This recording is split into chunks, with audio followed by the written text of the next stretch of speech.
Virginia has finally voted in favor of expanding its Medicaid program, which could potentially cover as many as 400,000 low-income individuals in the state.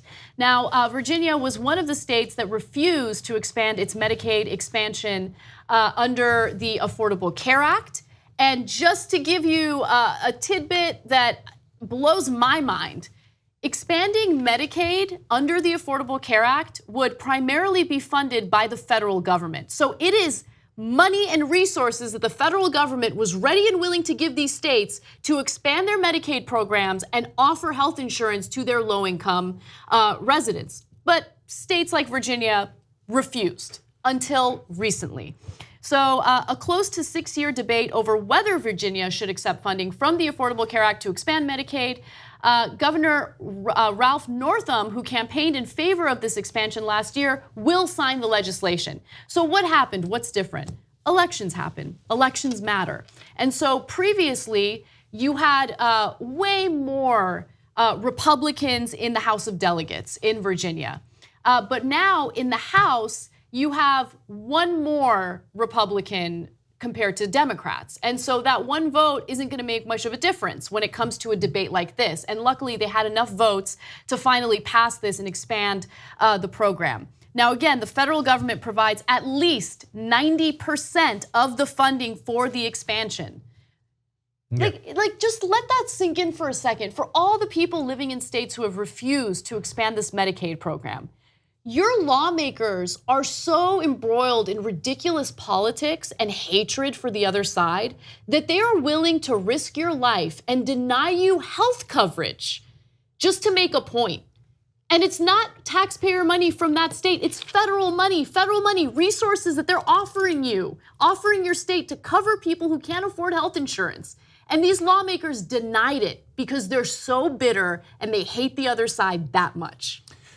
So let's talk about elections and the consequences. I'm not a big fan of Ralph Northam. I wish Tom Perriello had won. Northam is not that progressive, but is he better than the Republican? Of course he is. If the Republican had won that race, 400,000 people would not have health care in Virginia.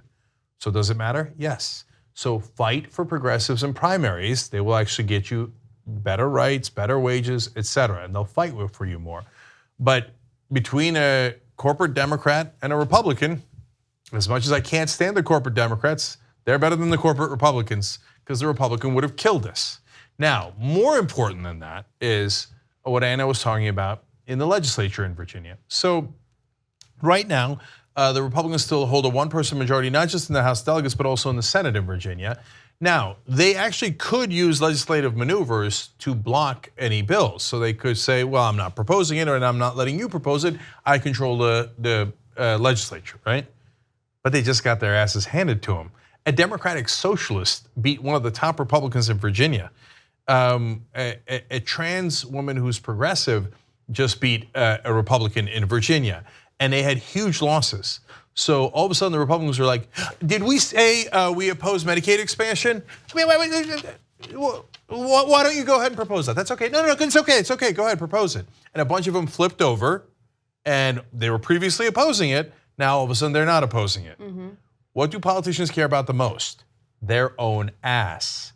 So when you get progressives, Democrats overall, but progressives even better, and you got Democratic socialists beating Republican leaders in a state, they're in a cold sweat panic.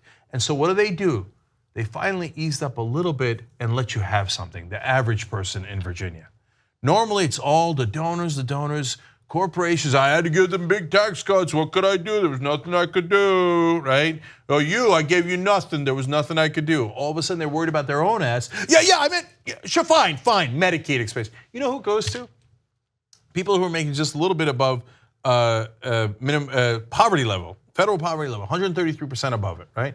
Ooh, 133% above poverty level. That sounds pretty extravagant. That's what Rush Limbaugh would tell you. Remember him? Anyway, you know how much that is? $16,000 a year. So people making $16,000 a year get to live.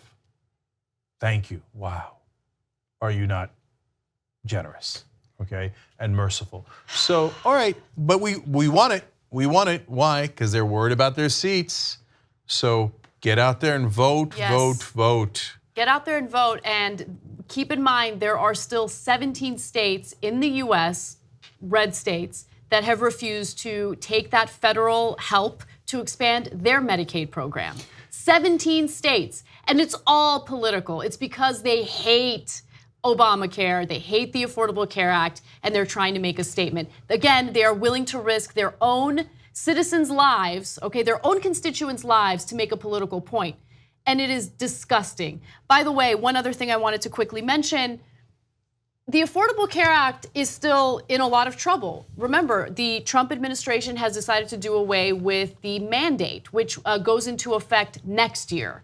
And once you do that, premiums go up, and that could also put the resources for Medicaid expansion in jeopardy, which I am worried about.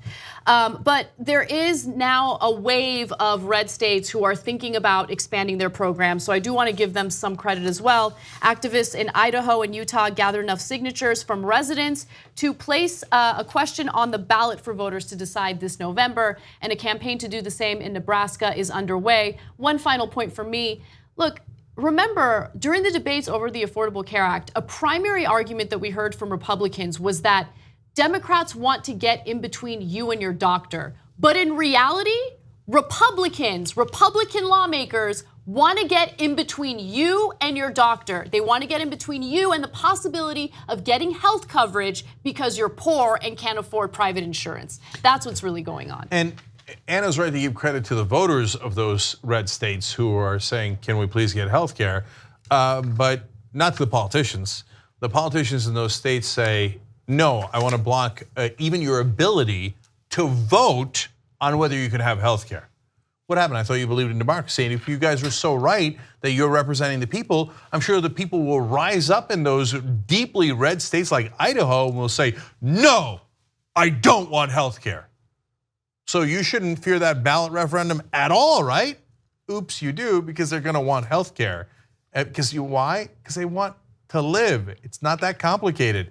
And in Maine, they did the same thing, and Paul LePage, who is another borderline fascist, just refused to implement it. He was like, nope, I'm not gonna give you a referendum. I'm just not gonna give it to you. Democracy, I don't believe in it. I'm not gonna give it to you. Instead, I'm gonna crush you and give everything to my corporate donors, because that's who Paul LePage is. By the way, last thing is, in Virginia, even in this bill, the Republicans got a concession, and their concession was, you gotta work, okay? There's a work requirement. Now look, do I want people to work? Of course, we all want people to work. We want people to be productive and a good functioning part of our society, et cetera, et cetera.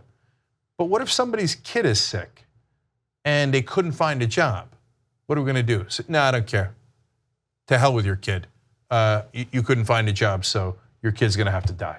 But it's the Democrats who want to get in between you and your doctor. At least that's the talking point that they'll regurgitate over and over again. 2 easy ways to follow the Young Turks. One is hit the subscribe button down below, then you're a TYT subscriber. And second is ring the bell. And when you do that on YouTube, you're notified of our videos.